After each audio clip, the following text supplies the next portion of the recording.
പ്രീസിഡൻസൊക്കെ മാറ്റപ്പെടാനുള്ളതല്ലേ.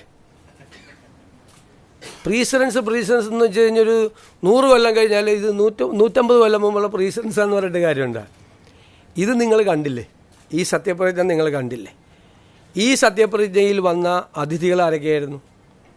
ശ്രീ രാഹുൽ ഗാന്ധി, ശ്രീ മല്ലികാർജുൻ ഖാർഗെ, ശ്രീമതി പ്രിയങ്ക ഗാന്ധി, 3 സംസ്ഥാനങ്ങളിലെ മുഖ്യമന്ത്രിമാർ, 2 സംസ്ഥാനങ്ങളിലെ ഉപമുഖ്യമന്ത്രിമാർ, നിരവധി സംസ്ഥാനങ്ങളിൽ നിന്നുള്ള മന്ത്രിമാർ, ഛത്തീസ്ഗഡിലെ മുൻ മുഖ്യമന്ത്രി ശ്രീ ഭൂപേഷ് ബാഗൽ.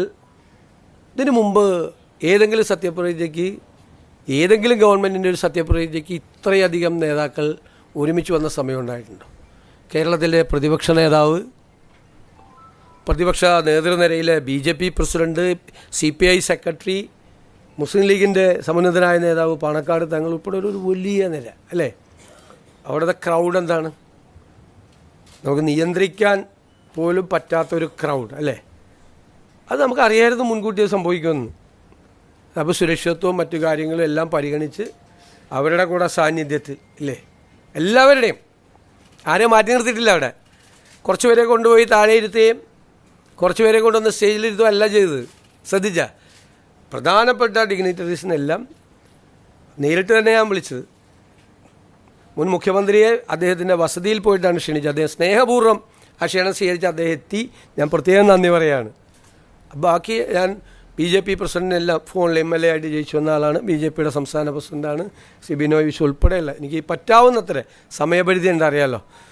എല്ലാവരെയും നേരിട്ട് ബന്ധപ്പെട്ട് എല്ലാവരുടെയും സാന്നിധ്യത്തിൽ, ഇത് ജനങ്ങൾ തിരഞ്ഞെടുത്തൊരു മന്ത്രിസഭയല്ലേ അല്ലേ? അത് സത്യപ്രതിജ്ഞ ചെയ്യുമ്പോൾ എല്ലാവരുടെയും സാന്നിധ്യത്തിൽ ചെയ്യണം. അത് കേരളം പുതിയ ചില സന്ദേശങ്ങൾ ഞാൻ പറഞ്ഞല്ലോ, നമ്മൾ വരുമ്പോൾ ചില സന്ദേശങ്ങൾ കൊടുക്കുമെന്ന് പറഞ്ഞു. അതാണ്. അപ്പോൾ എൻ്റെ ഒറ്റ മറുപടിയല്ല, എപ്പോഴും പ്രീസിഡൻസ് എന്ന് പറയരുത്. ഒരുപാട് പ്രീസിഡൻസ് ഇനി മാറ്റപ്പെടും. ഇതൊരു വേറൊരു ജനകീയമായ സത്യപ്രതിജ്ഞ ചടങ്ങാണ്. ഞാനല്ലാതെ പറയേണ്ടത്, നിങ്ങളാണത് വിലയിരുത്തി വാർത്ത കൊടുക്കേണ്ടത്. എങ്ങനെയായിരുന്നു സത്യപ്രതിജ്ഞ? ഇങ്ങനെ ഒരു സത്യപ്രതിജ്ഞ നിങ്ങൾ കണ്ടിട്ടുണ്ടോ?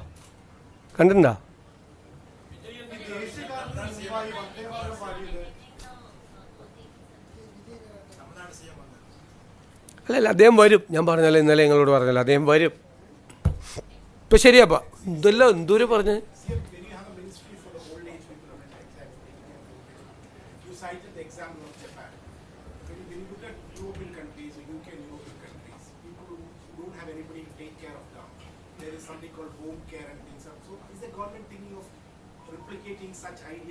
Definitely, we have to protect each and every old age people.